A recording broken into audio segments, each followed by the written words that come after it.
everyone, welcome to an episode of Doing Makeup with Imara. So today we're going to be talking about something a little bit different, and that is in regards to the beauty community. So I filmed this video twice already, and both times I said what I needed to say, but not in a way that anyone could actually understand me, and I was doing it in a get ready with me style, and then I realized I don't want to be talking about something like this when I'm doing makeup, because I'd like to talk I don't know, it just didn't work out. So yeah, I also have my hydro flask. I drink more water now, thank you.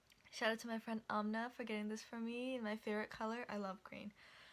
So I filmed this video already twice.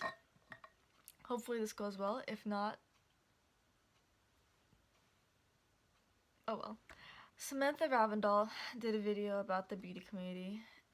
Smoky Glow also did a sort of like a video on beauty community. It was more addressing the drama, and then like a lot of other people came out, and it's sort of been like sparking this conversation of like, well, what is the beauty community now, and where is it lying, which way is it going, like what is the future. And there's just been a lot of questions, a lot of speculations. I know Marlene from Makeup Geek, like when that came up, a lot of people were like, that's insane. And honestly, when I heard it, I was like, that's crazy. That's really crazy. But I do like the way that Samantha Ravindal really explained it to me as a consumer, me, someone who doesn't know the industry that well, honestly. But I also had some of my own opinions as a consumer, and I wanted to share that with you, and that's basically what this video is going to be about. Oh, okay, so this is where I'll start. I'll start with the relationship between consumers and between businesses. This is not just beauty, but this is business in general. Consumers obviously want something, right? They have a certain want.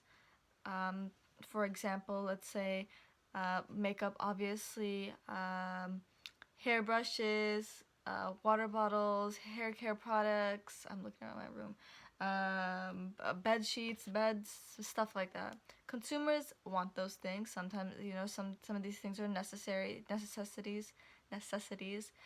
And businesses will often provide these things in exchange for money or money basically. Before it used to be trade, but now it's money. So now there's a currency exchange. There's an exchange of goods for something else. I know I feel like I might be dumbing this down, and I'm not saying this because you guys are dumb, but I just feel like I'm saying this because this is how it helped me understand. Obviously, you guys are smart people, you obviously understand, but I just feel like when you break it down to more of a micro level, or when you break something down, you're like, oh, okay, like, this is how it is. So businesses, this is the relationship between businesses and consumers. Now, with social media, it's been a drastic change. Like, it's really changed from old time media to new time media, because before it's just like, hey, you want to buy some couches, these are the couches that I provide, they look really nice, they're like on sale, 2 couches for $500, slide through if you want them, right?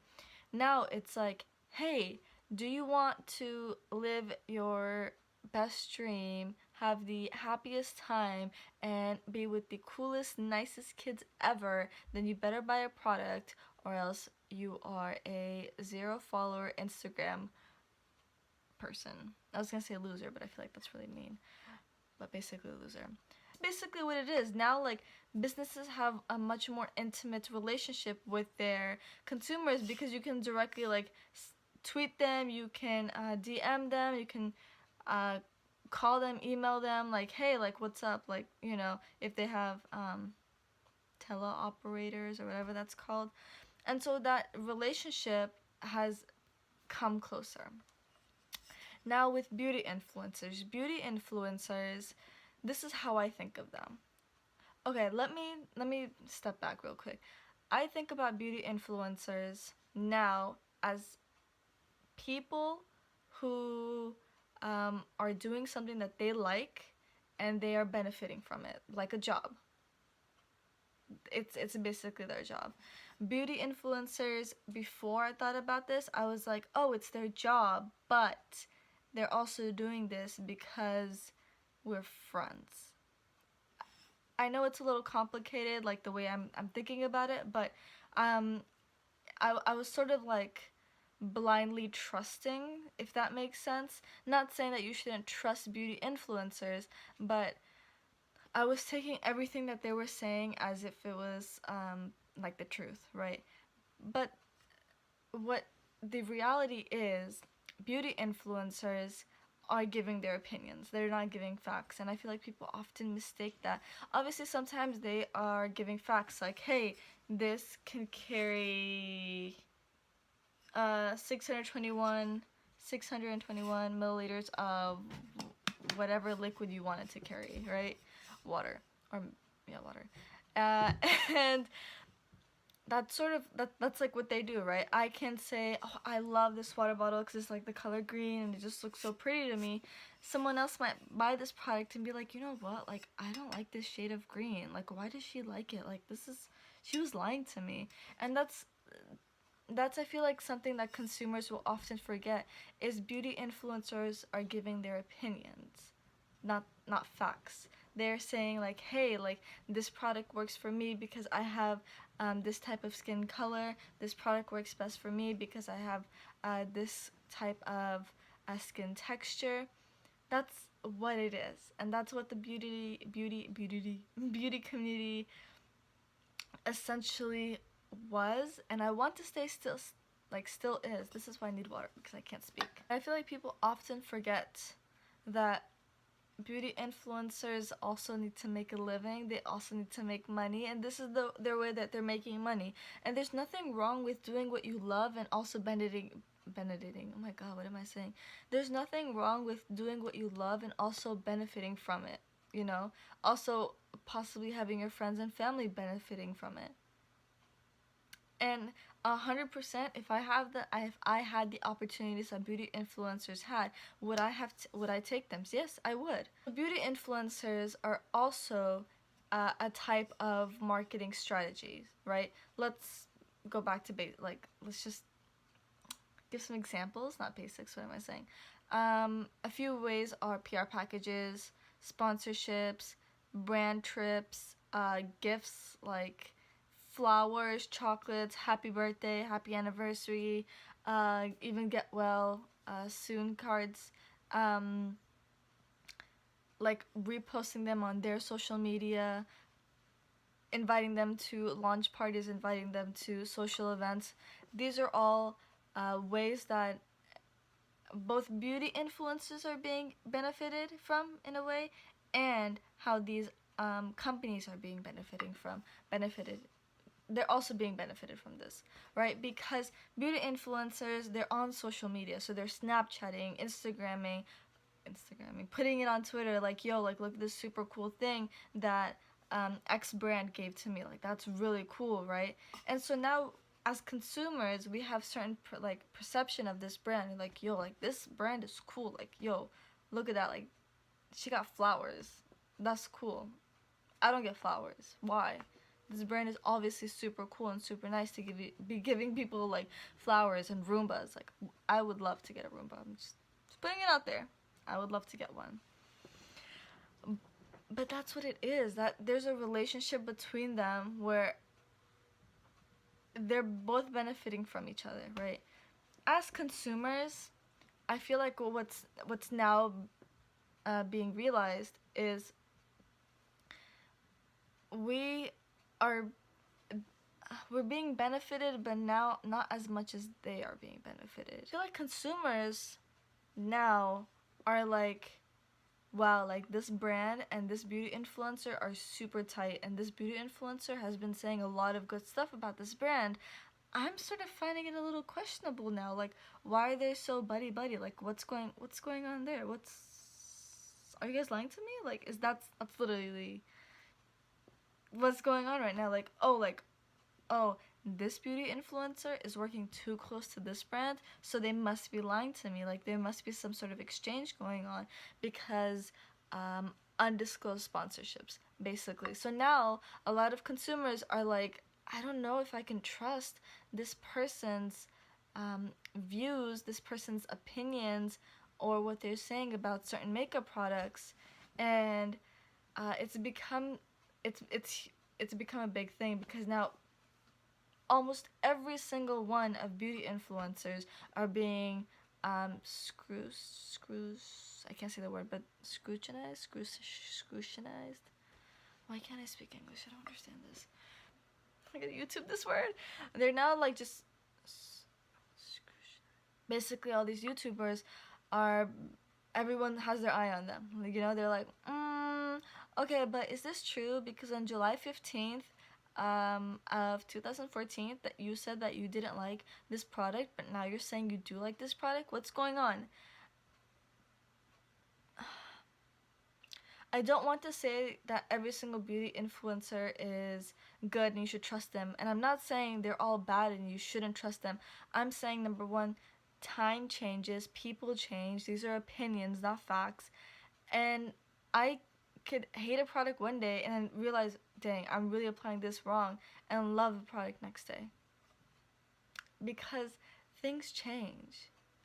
People's opinions change. Now for the consumers, here's just some tips that I feel like you guys might be aware of it, but it just always feels good to be like sort of verbally like reminded, like, oh yeah, that's cool. Number one, as consumers, it's really important for us to know where our money is going. Who is it going to? What's the company? Do we like the product? Do we care about the product? Do we want the product, or do we just want the packaging? Or do we just want like the ability to be able to say, oh, I have this Y brand product, like that. What do we want from it?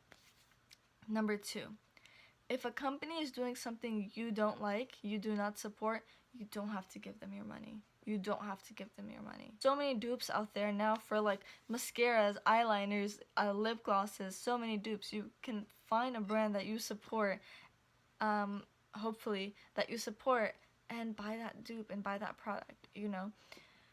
I don't even know what number we're on. I think we're on number 3. But the next thing is, don't break your bank for makeup. I feel like it's something really important to say, because I probably will talk about this later, but like my own makeup story, like my own, I don't want to use the word addiction, but my own like buy makeup. And I want to talk about that a little bit, but right now we're gonna stick with the one thing at a time, Imara. So buying makeup isn't is not something that's gonna like, I want to say it's not necessary, right? Like paying your bills is necessary, eating food is necessary, making sure that you are hydrated is necessary, sleeping is necessary. These things are necessary for you to function as a human being. Me putting on black eyeliner where I'm half fatigued and I have no food in my stomach is not gonna like bring me back from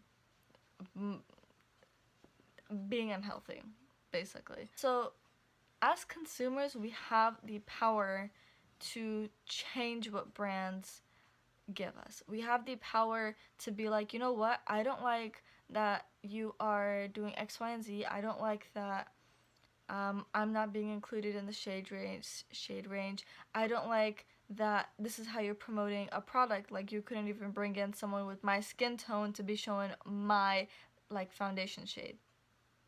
So use your money, and if you want to support another company, you know, like say like, yo, like I don't like this and I'm not gonna support it, and I'm not here for it. I don't want it. I'm not here for it. I'm not here for the disrespect. This video is coming out much better than the last one, thank God, honestly. Oof. The last thing I want to say, and I feel like this is a little cheesy and it's a little bit like, Imara, all hope is not gone. Like, things haven't gone to hell, you know. People can always be forgiven. People always can be forgiving. People can, try to make a change. And there's good people out there. Not everyone is evil maniac trying to take your money and make sure you don't sleep at night. People are nice and kind, and they give their genuine opinions, and that's great. Like, YouTube, what am I even saying? The beauty community isn't as terrible as we might sometimes make it seem. I just feel like we need to reflect on what's going on, what's wrong, like I'm doing right now, and all these amazing other YouTubers have been doing, and sort of be like, how can we change? Because if we decide to just keep talking and not create a change, that's where I feel like um, the problem isn't going to be solved. So shout out to all the amazing YouTubers who are killing it, doing amazing, like really giving their honest opinions, being like fully disclosing sponsorships. Like, I'm here for it and I love it, and let's just enjoy makeup. I'm really happy that I was able to talk about this because I feel like we're getting a lot of opinions, but I would like to speak as a consumer, and maybe you guys agree with me, and maybe you disagree with me, but I would love to know how you feel about the beauty. What am I even saying? I cannot believe I've said beauty twice. I would love to hear about your opinions on the beauty community. Oh, because it's community. Oh, that's why. How do you guys feel about what's going on in the community right now? What's going on with all these influencers and brands? What are your thoughts? Do you guys agree with me? Do you disagree? If you disagree, I'd love to know. If you agree, I'd love to know. Also, I'll be like linking a lot of really cool videos or carding people who are really cool. Not carding, but you know what I mean. Thank you guys so much. I really hope you guys enjoyed this video. And I think the next video that I'll be filming will be about me talking about community college. If you guys like the way that I'm doing this video, please let me know. If you're like, Imara, no, keep talking about makeup, please let me know. I probably will keep talking about these type of situations because I always feel like I have something to say, and I feel like it's important that I say it. Thank you guys so much. I really appreciate it. Again, alright, bye. See you guys in another video later on. Okay, I'm so sorry. Okay, bye.